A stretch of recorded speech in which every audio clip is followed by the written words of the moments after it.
Special host at this year's event. Your Excellency, you're welcome. Republic of Nigeria, represented by Boss Mustafa, Secretary to the Government of the Federation, my colleague ministers from Equatorial Guinea, Congo, and Niger republics, ministers of the Federal Republic of Nigeria that have come to grace this occasion, the governor of Bauchi State, the only governor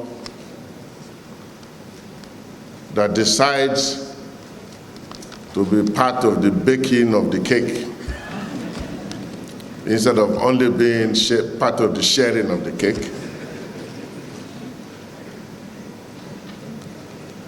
All foreign ministers, all foreign CEOs of international oil companies, permanent secretaries, members of the diplomatic corps. Let me at this point stand on existing protocol. But before I stand on existing protocols, let me specially, very specially, recognize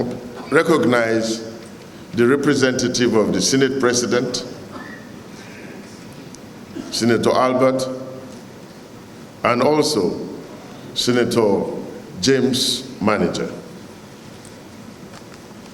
It is with great pleasure that I welcome you all to the third edition of the Nigeria International Petroleum Summit taking place here in Abuja, the Federal Capital Territory. This summit is one of those initiatives approved 3 years ago and has garnered global acceptability within a short period. The attendance from the African continent and other countries of the world in the first and second editions attested to this fact. This third edition will definitely raise the bar. Over 50 countries are here today. In spite of all the scare from coronavirus. That is quite impressive. I want to particularly welcome His Excellency, the President of the Federal Republic of Nigeria, ably represented by Engineer Boss Mustafa. That was part of the protocols already established. Secretary to the Government of the Federation, to declare this event open. Your presence here today, Your Excellency, is a further demonstration of your zeal and determined effort to see that the Nigerian oil and gas sector takes its rightful place in the global energy space. Since this administration came on board, you have demonstrated through personal example and conduct that wherever there is a will, there is always a way. This is reflected in the enthronement of discipline, transparency, and efficiency in the overall management of the oil and gas sector, and has also propelled your appointees to toe the line of probity and accountability by ensuring that your agenda, especially for the oil and gas sector, is achieved. The encouragement and support you have given to policies of the ministry to ensure transparency and take the industry to the next level has been encouraging. As the third edition commences today, it must be taken as a call to us in Africa to look inwards, develop and sustain technical as well as managerial capacities in innovation, operations, and management of our endowed oil and gas resources. Several decades in the oil industry, we have taken pleasure in attending conferences of this nature abroad, without realizing that such conferences could be replicated here to enable us showcase the progressive development in the African oil and gas industry. I am happy to announce that now we have realized, better late than never, support the aspiration of lifting millions out of poverty in the next decade. We will appreciate your participation in the next edition, hoping that the resolutions and agreements consummated within the coming 3 days will henceforth spur further engagement and improvements in the entire industry value chain. We'll be greatly honored to receive you all at the next edition. Please endeavor to make every moment of this conference count as you relax and enjoy the hospitality of Nigeria. Thank you and God bless you. By the way, I'm standing on the video established by the NNPC as in Nigeria.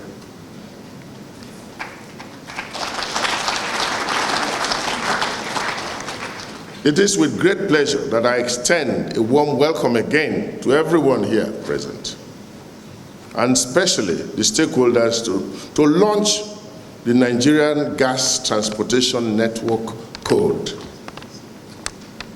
It has been a very successful journey with a lot of collective commitment that enabled us to attain this important milestone. Distinguished ladies and gentlemen, I need to reiterate to this audience the immense opportunities that Nigeria's gas resource affords, with our gas reserves position at over 200 trillion cubic feet as at 1st January 2019. The drive to optimally explore and produce this resource is driving government's aspirations for energy security, economic diversification, job creation, and enhanced revenue generation. Gas and its derivatives, as envisaged in the national gas policy, will surely catalyze our economic growth, and the need for gas transportation infrastructure has, to a large extent, to be put in place for the sector to develop. In light of the above, our policy directions are geared towards addressing the infrastructural challenge.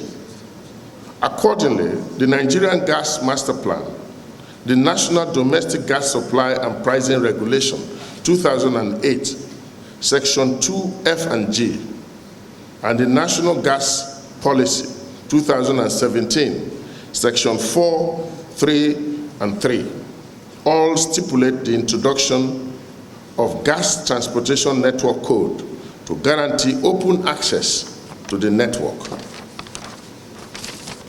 The code is a contractual framework between the gas transportation network operator and gas shippers that specifies the terms and guidelines for operation and use of the gas network. Consequently, in line with the government's policy to reinforce and expand gas supply and stimulate demand through National Gas Expansion Program, the code will provide open and competitive access to gas transportation infrastructure and development of the Nigerian gas sector. Also, the code will stimulate the domestic gas market, drive gas-based industrialization, and the realization of the government's aspiration to move 100 million Nigerians out of poverty. The code in its current form has inbuilt modification mechanisms. Hence, all stakeholders are assured of the periodic review of the network code to suit the dynamics of the industry. Distinguished ladies and gentlemen, the gas network code is hereby launched as follows. 1. Effective 10th day of February 2020, the Nigerian Gas Transportation Network Code shall apply to all gas transportation arrangements between gas transporter and gas shipper as defined in the code. 2. The transporter and all existing users of the transportation network shall, within 6 months of the date of this directive, migrate from existing gas transportation agreements to the network code by executing the necessary ancillary agreements. 3. All new and intending users shall make use of the network based on the terms and conditions provided in the network code. And 4, while the network code remains the uniform protocol for users of the gas transportation network and can only be modified in accordance, while the network code remains the uniform protocol for users of the gas transportation network and can only be modified in accordance with relevant provisions therein, the ancillary agreements are negotiated by the relevant parties. These directives will be transmitted to all stakeholders by the Director of Petroleum Resources for immediate compliance. The Nigerian Gas Network Code is hereby launched.